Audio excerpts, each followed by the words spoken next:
বরিশালের গৌরনদীতে পরিত্যক্ত জমিতে অল্প পুঁজিতে হাইব্রিড হলুদ চাষ করে সফলতা পেয়েছেন কৃষক মেহেদী হাসান শ্যামল খলিফা।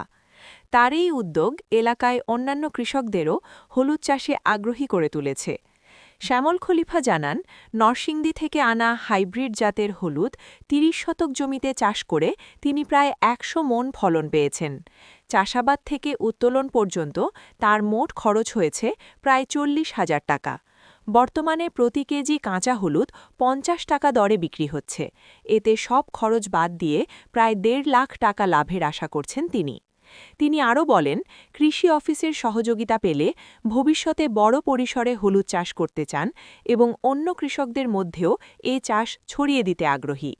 স্থানীয় কৃষকরাও শ্যামলের সাফল্যে অনুপ্রাণিত হয়ে হলুদ চাষে আগ্রহ প্রকাশ করেছেন।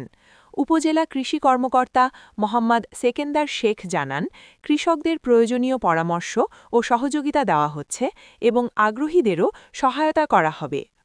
আমি এই হলদিটা নরসিংদী জেলা থেকে আমদানি করছি। উন্নত মানের হলুদ, চায়না হাইব্রিড। আমি ৩০ শতক জায়গা লাগাইছি। ৩০ শতক জায়গা লাগাইতে আমার ১,৪০০ টাকা খরচা হয়েছে। আশা করি আমি ১০০ থেকে ১২০ মণ হলুদ পাবো। যদি কৃষি অফিস আমার পাশে থাকে, আমার সহযোগিতা করে, আমি এই চাষটা খুব ব্যাপকভাবে করতে চাই এবং বাণিজ্যিকভাবে। আমাদের অত্র এলাকায় হলুদ নাই, সব চাষিদের মাঝে এই হলুদটাকে ছড়াই ছিটিয়ে দিতে চাই।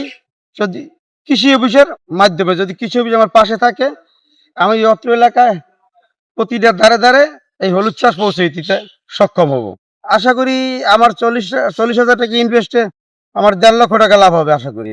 বিভিন্ন লোকে টুকিটাকি নিতেছে, আর ফরিদপুর এক লোকের কাছে ২০ মণ বেচছি আমি। এই মূলত হলুদটাই ছাড়া এখন এই লাগানোর উপযুক্ত সময়।